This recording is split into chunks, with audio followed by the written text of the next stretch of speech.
कब्ज़ होने की बेसिक वजूहात क्या है? देखिए, बीइंग ए फिजिशियन मैं यही कहना चाहता हूँ, कब्ज़ कोई बीमारी नहीं है। ठीक है।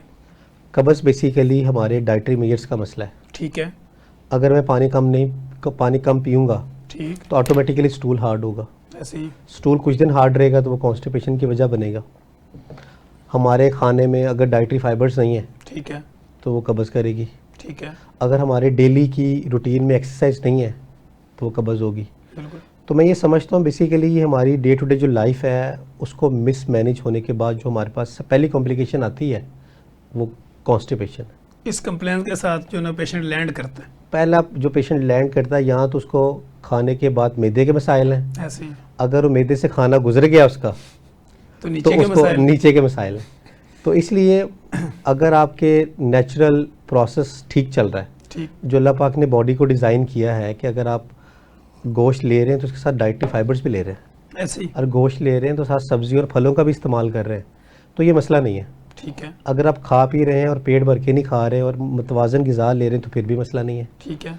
अगर आप एक हर बचपन से बात सुनते आ रहे हैं कि 10 से 12 गिलास पानी पीना चाहिए, ऐसे ही। अगर सारे दिन में 2 गिलास पानी पी रहे हैं और जो तो deficiency उसमें तो होगी। हमारी बॉडी का तो कसूर नहीं है, वो बिल्कुल। तो हमारा कसूर है। ऐसे ही। तो फिर वो पानी अगर कम होगा तो स्टूल हार्ड होगा, ऐसे ही। स्टूल हार्ड होगा तो वो कॉन्स्टिपेशन करेगा। बिल्कुल ऐसे जब ही। कॉन्स्टिपेशन होगी तो उसके अलावा कई मसले मसाइल पैदा आगे होंगे, कॉम्प्लिकेशन बढ़ती चली जाएगी। फिर वो कॉम्प्लिकेशंस आगे कई तरफ ले जाएगी हमें। ठीक हो गया।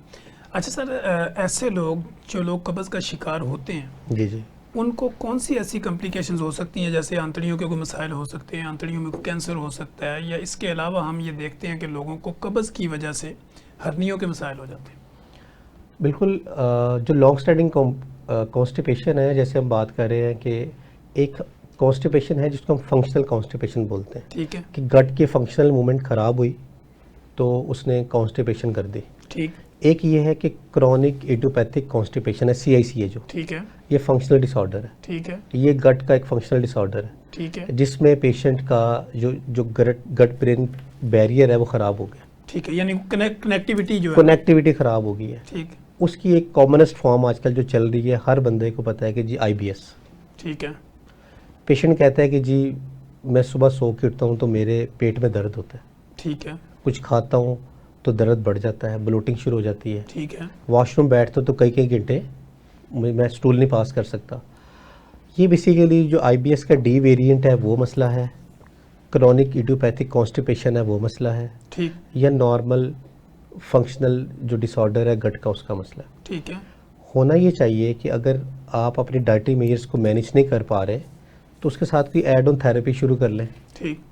या अपने फिजिशियन से मशवरा करके उसका हल फ़ौरन निकालें। हमारे पास पेशेंट प्रेजेंट होता है, कोई साल बाद आ रहा है, कोई 1.5 साल बाद आ रहा है, या वो जो सारे घर के टोटके कर चुका होता है। या सारे हकीमों को चेक करवाने के बाद फिजिशियन के पास पहुंच रहा होता है, ऐसे ही। उस वक्त चीज़ें डिस्टर्ब हो चुकी होती हैं, बिल्कुल ऐसे ही। जो गोल्डन पीरियड होता है बीमारी का वो निकल वो चुका निकल चुका होता है। ठीक है। अच्छा सर, दूसरा हम ये समझते हैं कि गैस्ट्रो इंटेस्टाइनल जी जी। जो प्रॉब्लम है, यानी बड़ी आंत और छोटी आंत के जो मसाइल हैं, हम्म। तो हमारी ये जो इंटेस्टाइन है, इनका एक आम आदमी कैसे समझे कि इनका फंक्शन बॉडी में है क्या? देखिए, बेसिकली जब खुराक मुंह में जाती है ना तो दांतों का काम है चबाना उसको। ठीक है जितनी अच्छी तरह खुराक चबाई जाएगी सर। उतने ही वो छोटे पीसीस में मैदे में पहुंचेगी। सर। मैदे का काम है उसमें एसिड डाल के उस खुराक को नरम करके मेल्ट करना। ठीक है। उसको मैदे की जो मूवमेंट है उसमें उसको एक जैसे वॉशिंग मशीन में डाल दी गई है ना चीज़, तो वो उसको घूमेगी और घूमेगी, मिक्स करेगी, उसमें जो रिलीज़ करने वाले केमिकल्स हैं, एसिड्स हैं, सिक्रीशंस हैं ग्लैंड्स की, वो डलेंगी, ठीक। तो वो खाना एक दफ़ा हजम होना शुरू हो जाएगा। ठीक है। उसके बाद उसने स्मॉल आंत में जाना है, छोटी आंत में जाना है। ठीक। छोटी आंत में से उसमें से कुछ चीज़ें ड्रेन होनी है, जो वाटर है, मिनरल्स हैं, वो निकल जाएंगे। ठीक है। जो उसका वेस्ट प्रोडक्ट है वो आगे जाना है बड़ी आंत में। ठीक हो गया। अब बड़ी आंत की एक मूवमेंट है कि 1 मिनट में से 2 से 3 दफ़ा मूव करना है। ठीक है। अगर आप एक पेशेंट है, उसको एक अर्ज हो रही है, स्टूल की अर्ज हो रही है, वो रोक के बैठा हुआ है, ठीक है। उसको एक सिग्नल आ रहा है अल्लाह की तरफ से कि भाई आपको स्टूल आया हुआ है, वो कह रहे थे मैं मोबाइल देखूंगा, ठीक है। मूवी का ये सीन ख़त्म कर लो फिर उसके बाद जाऊंगा, बिल्कुल ऐसे। फलां काम कर रहा हूँ फिर जाऊंगा। उसकी जो नेचुरल गट की मूवमेंट है वो डिस्टर्ब हो जाएगी। ठीक है। वो क्या कंप्लेन करेगा? यानी जो सिग्नल उसको ब्रेन ने दिया उसको उसने फॉलो नहीं किया। ठीक है। और वो उसको time ना लगा। फॉलो करने की जो सजा है वो कॉन्स्टिपेशन है। ठीक है। खाली ये नहीं है कि उसके खाने में मसला है, खाना उसका ऊपर से नीचे तक ठीक था, ठीक है। जब अंतड़ियों में आया है उसको सिग्नल हुआ है कि भाई इसकी गट फुल है, इसकी एनो रेक्टल रिफ्लेक्स है वो उसको आ गई है, लेकिन उसने उस अर्ज पे फोकस नहीं किया। ठीक है। वो कहते हैं मैं अभी नहीं जाऊंगा, मैं है। काम करूंगा, गैर जरूरी तौर पर रोक दिया। वो गैर जरूरी तौर पर रोक, वो कॉन्स्टिपेशन की वजह बनेगी। ठीक है। ऐसे ही जब उसको एक रिक्वायर्ड था कि हमें दीन सिखाता है कि जी खाने से पहले पानी पीना है, ठीक है। हमने खाने से पहले पानी नहीं पिया, ठीक है। दरमियान में पिया और एंड में 2 गिलास पी लिए। ठीक है। अब एक मेदे में एक फूड पहुंची है, उसने घूमना भी तो है ना, बिल्कुल ऐसे ही आपने उसकी मूवमेंट को रोक दिया। मूवमेंट रोक दिया। ये ऐसी है कि जैसे वॉशिंग मशीन में आपने कपड़े थोड़े और पानी ढेर सारा डाल दिया, ऐसे ही उस कपड़े को कोई असर नहीं हो रहा उसका, बिल्कुल ऐसे। अंदर जो आपने सर्फ डालना है वो डाइल्यूट हो जाएगा।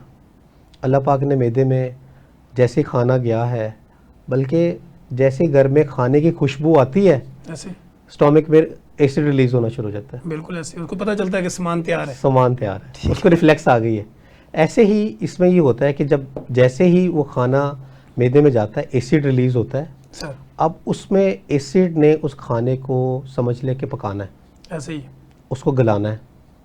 ठीक है, यानी स्टरलाइज भी होगा, तोड़ फोड़ का निज़ाम भी चलेगा। तोड़ फोड़ का निज़ाम भी चलेगा। वो जब एसिड की रिक्वायर क्वांटिटी पूरी डलेगी तो वो ठीक होगा। ऐसे हम क्या करते हैं कि एसिड अगर डला भी है तो हमने 2 गिलास पानी पी के उसकी इफेक्टिविटी कम कर दी है, ठीक उसको बेसिक मीडियम प्रोवाइड कर दिया, ठीक हो गया। वो खाने को फिर जो एक प्रोपल्सिव मूवमेंट है वो पूरी मिलती नहीं है, वो उसका मैदे का सिस्टम डिस्टर्ब होना शुरू हो जाता है। ठीक तो मैं तो सबसे पहले पेशेंट को गाइड करता हूँ कि तली हुई मिर्च मसाले वाली चीज़ नहीं खानी है, ठीक है। खाने से पहले पानी पीना है। ठीक हो और गया। यानी वो रात का- 20-25 मिनट पहले ले ले। खाने से पहले पानी ले ले, दरमियान में थोड़ा सा सिप ले ले और एंड पे पानी ना पिए। ठीक है। कितनी देर का गैप रखें उसमें? कम से कम 45 मिनट्स। 45 मिनट, खाने से 30 पहले मिनट्स। भी और बाद में भी। तो खाने से फ़ौरन पहले पी ले, कोई लेकिन issue नहीं। खाने के 45 मिनट्स तक पानी ना पिए वो। ठीक हो गया। जी बिल्कुल। ठीक हो गया। अच्छा सर, ये तो हमने इंटेस्टाइनल मूवमेंट के ऊपर लोगों को गाइड कर दिया है कि जो आपकी आंतड़ियों का काम है। मैं अक्सर अपने क्लिनिक पे लोगों को ये कहता हूँ कि दांतों का काम आंतों से मत लें। बिल्कुल ऐसे ही जो दांतों का काम है दांतों को करने दें, ऐसे ही जो आंतों का काम है वो उनको करें, क्योंकि जब आप खाना चबाएंगे नहीं, वो प्रॉपर गलेगा नहीं, तो वो सारा लोड नीचे जाएगा। बिल्कुल ऐसे ही। तो अच्छा सर, ये लोग ये समझते हैं कि जो खुराक की नाली है इनकी, इसके अंदर सम टाइम उनको ये लगता है कि खाना जो भी खाते हैं वो वापस मुंह में आ रहा होता है। जी। तो ये जो हमारा ये गर्ड की जो होती है गैस्ट्रोएसोफेगस रिफ्लक्स डिजीज, तो इसकी वजह क्या होती है होने की? बेसिकली इसकी एक बड़ी वजह ये है कि जो हमारा लोअर इसोफेजियल स्फिंक्टर होता है ना, सर खुराक की नाली जहाँ पे मैदे के साथ जुड़ती है वहाँ अल्लाह पाक ने एक टाइट स्फिंक्टर बनाया हुआ है, यानी वाल लगा हुआ है। नो रिटर्न वेल्व लगा हुआ है। ठीक है। वो नो रिटर्न वेल्व तब खराब होना है कि जब फूड की नाली पे प्रेशर पड़ेगा ठीक हो गया। या नीचे से मैदा बहुत ज़्यादा फुल होना शुरू हो जाएगा। ठीक है। पेट भर के खा लिया खाना, गैर जरूरी तौर पे खाना डाल। इतना खाना खा लिया कि जी सांस नहीं आ रहा। ठीक है।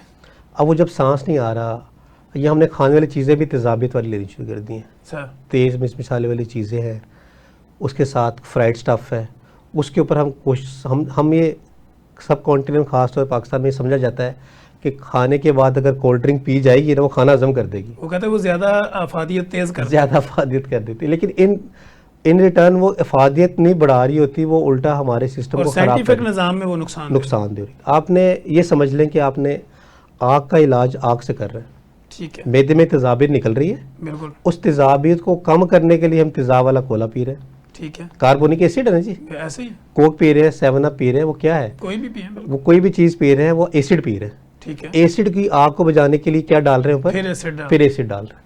अब होता ये कि इस वक्त जब ये मैदा फुल है, ऊपर से तेज़ाबियत चीज़ ज़्यादा है, तो हमारा जो लोअर इसोफेजियल स्फिंक्टर है वो डिस्टर्ब हो जाता है, ठीक है। फूड कंटेंट वापस आता है। ठीक है। पेशेंट कहता है मेरे गले में खाना वापस आ रहा यानी है, खाना मुंह में वापस मुंह में वापस आ रहा है। फिर पेशेंट कहता है कि जी मेरे गले में तेज़ाबियत आ रही है, मैं सुबह सो के उठता हूं, मुंह का जायका कड़वा सा रहता है, ठीक है। मेरा गला बार बार ख़राब हो रहा है, रिकरेंट फेरिंजाइटिस हो रहा है, रिकरेंट उसको लेरिंजाइटिस हो रहा है, ठीक। उसको बार बार गले में खटास आती है, ऐसे ही। वो बार बार डॉक्टर के पास जाता है जी मेरा गला पक रहा है, ठीक है। वो गला नहीं पक रहा, वो कोई थ्रोट इन्फेक्शन नहीं है, ठीक वो है। सोर थ्रोट की वजह कोई वायरल कोई बैक्टीरियल इन्फेक्शन नहीं है, वो सोर थ्रोट की वजह बेसिकली वो एसिड है, जो कि अंदर बिल्कुल, प्रोड्यूस वो हो रहा है। एसिड अंदर से वापस आ रहा है। फिर क्या पेशेंट कंप्लेन करता है कि पेशेंट को जब वो रिफ्लक्स हो रहा होता है उसको कफ रहना शुरू हो जाती है। ऐसे ही वो 6-6 माह तक मैंने पेशेंट देखे हैं कि जो ड्राई कफ का सिरप पीते रहते हैं। ऐसे ही, और मसला वो नहीं होता। है उसको गर्ड है, लेकिन वो ड्राई कफ का सिरप पी रहा है। अब जब ड्राई कफ का सिरप पी रहा है, वो इन रिटर्न कई कफ सिरप हैं जो एसिडिटी कॉज करते हैं। ऐसे ही पेशेंट मैंने ऐसे देखे हैं कि जो अस्थमा के ट्रीटमेंट पे चले गए और किताबें लिखती हैं क्रॉनिक गैस्ट्रोइसोफेजियल रिफ्लक्स डिजीज या gastritis may lead to asthma. ऐसे ही तो पेशेंट उसका अस्थमा का ट्रीट कराते जाएंगे, लेकिन मेन कॉज को ट्रीट नहीं करेंगे। बेसिक रीजन जो और है, बेसिक रीजन treatment और है, कुछ और ट्रीटमेंट चल कुछ और है। ठीक। इसलिए जो गर्ड है ये बेसिकली ये एक प्रिवेंटिव डिजीज़ बन सकती है कि अगर हम अपने खाने पीने की रूटीन बेहतर कर लें और एक 4 से 8 हफ्ते का एक दवाइयों का कोर्स है वो कर लें, तो हम इससे हमेशा के लिए जान छुड़ा सकते हैं। ठीक।